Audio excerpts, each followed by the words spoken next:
छत्रपति संभाजी महाराज को मारने के बाद में अभी औरंगजेब को लगा कि अभी ये हिंदवी स्वराज्य मेरे हाथ में आ गया। लेकिन संताजी और धनाजी नाम के दो जो शेर थे मराठाओं के, ये दो मराठाओं ने औरंगजेब के नाक में दम कर दिया। जहां देखिए मुगलों की छावनी पे हमला कर रहे, जिधर मुगलों की छावनी दिखेगी वहां पे हमला कर रहे, उनसे पैसा ले रहे। इस टाइम पे दोनों का फोकस गढ़ किलों पे नहीं था। उसके पहले क्या हुआ कि छत्रपति संभाजी महाराज की हत्या हो गई। औरंगजेब को तो ये लग रहा था उस टाइम पे रायगढ़ पे छत्रपति संभाजी महाराज की महारानी जो थी, उनकी पत्नी थी येसुबाई रानी साहब ने क्या किया, छत्रपति संभाजी महाराज के जो छोटे भाई थे राजाराम महाराज, उनको छत्रपति बना दिया। मतलब स्वराज्य को फिर से एक नेतृत्व मिला। अब राजाराम महाराज तो एक 19-20 साल के थे, लेकिन संताजी और धनाजी ये बहुत मशहूर सेनापति थे, उनसे बड़े थे। हमें क्या करना है क्या नहीं करना है उनको सब समझ में आता था। इस टाइम पे राजाराम महाराज अभी जिंजी में चले जाते, मतलब कर्नाटक में जिंजी में किला है, मराठों की तीसरी राजधानी जिंजी में बन जाती।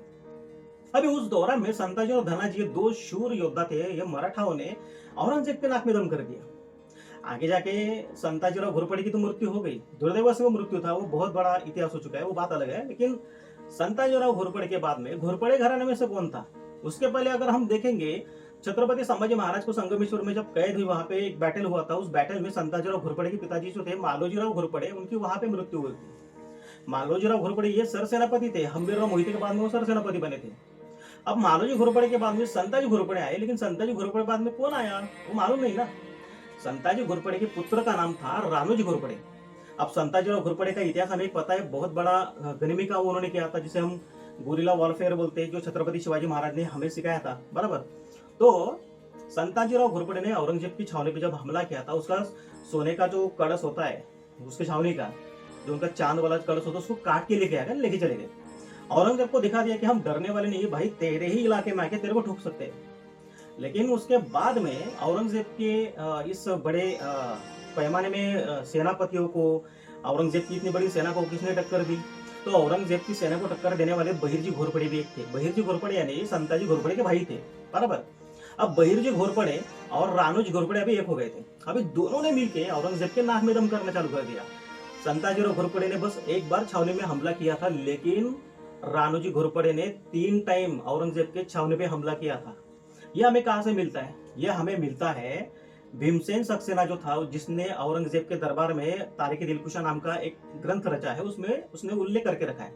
और राणोजी घोरपड़े को नरकवासी संताजीचा मुलगा, मीन्स नरकवासी, नरक में गया हुआ संताजी का लड़का, ऐसा वो उल्लेख करता है। और उस टाइम पे औरंगजेब के मुगलों के कागज पत्र होते थे, मतलब उनका न्यूज़पेपर होता था, उनकी न्यूज रहते थे, उसे मराठी में बोलते कि मुघलांचे बातमीपत्र।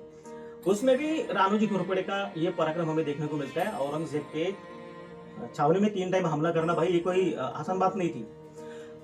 राणोजी घोरपड़े ना जितने शक्तिशाली भी थे उतने बुद्धिमान भी थे। अभी वो कैसे?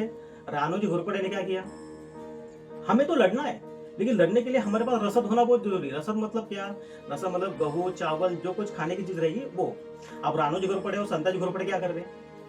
रात के अंधेरे में मुगलों की छावनी जहां पे लगी है वहां पे जाना है, मुगलों की छावनी में जाना है, हल्के पैर तले जाना है, किसी को उठाना नहीं है, किसी को मारना नहीं, किसी को कुछ भी नहीं करना है, धीरे से जाना है, धीरे से वहां से उनके चावल, गेहूं, बाजरी जो कुछ रहेगा वो उठाना है, उनका ही बैलगाड़ी मुगलों की बैलगाड़ी में डाल के वो फिर से लेके जाना है।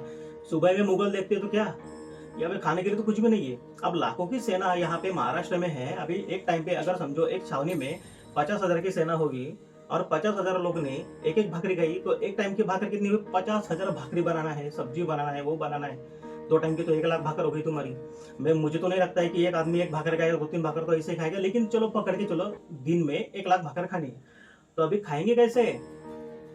मुगलों की सेना को खाने को नहीं मिलता था, इसलिए औरंगजेब उसकी सेना को मारता मारता चला गया। भाई इनको मैं किधर से खिलाऊं? ये भी एक बहुत बड़ा गनिमी कावा राणोजी घोरपड़े करते थे। इसका सारा उल्लेख हमें भीमसेन सक्सेना के बुक में मिलता है, इसका सारा उल्लेख हमें मुगलों के बातमी पत्र में मिलता है। इतना बड़ा राणोजी घोरपड़े का इतिहास हो चुका है। सातारा सांगली एरिया में उनका बहुत बड़ा इतिहास हो चुका है, बहुत बड़ा इतिहास है। राणोजी घोरपड़े मतलब सरदर्द बन चुके थे, सरदर्द बन चुके थे औरंगजेब का।